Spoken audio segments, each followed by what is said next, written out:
Good evening, I'm Maurice Dubois. And I'm Christine Johnson. Here's what we know tonight. Trump pleaded not guilty to all 37 counts in a Miami federal courtroom today.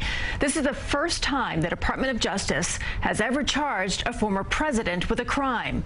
One of his aides, Walt Nauta, also faces 6 charges in this case.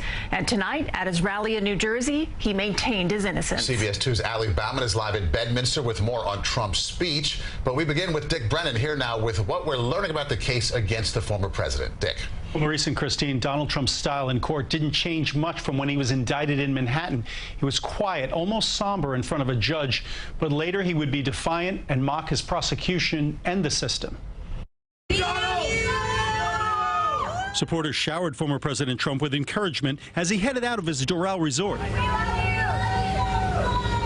And then Trump headed to Miami federal court to face the case against him. On arrival, he, along with aide Walt Nauta, who was also charged in the case, surrendered to authorities, got swabbed for DNA and was fingerprinted. There was no mugshot taken, and he was allowed to hold on to his passport. CBS News correspondent Scott McFarland was in the courthouse. The former president had a stack of papers in front of him at the defense table, but no pen, wasn't writing, wasn't talking, just sat expressionless, kind of hunched over, hands on the table, then arms folded. Mr. Trump entered his plea through his New York-based defense attorney, Todd Blanche, who told the judge his client was most certainly pleading not guilty.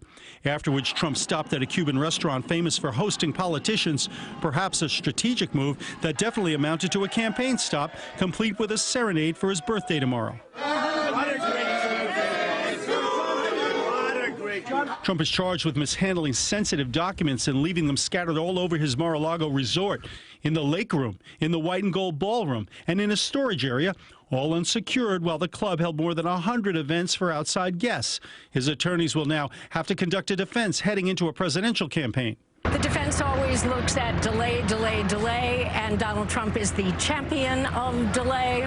At the same time, you're going to see motion upon motion to dismiss in this case. Sources say the defense plan will boil down to a simple strategy: fight everything. The Trump team is going to challenge every ruling that has been previously made. So his lawyers at his direction will probably be trying to do whatever they can to prolong these proceedings. Trump still faces criminal indictment in New York, along with other investigations. My case, as well as DA Bragg and the Georgia case, will unfortunately have to be adjourned pending the outcome of the federal case.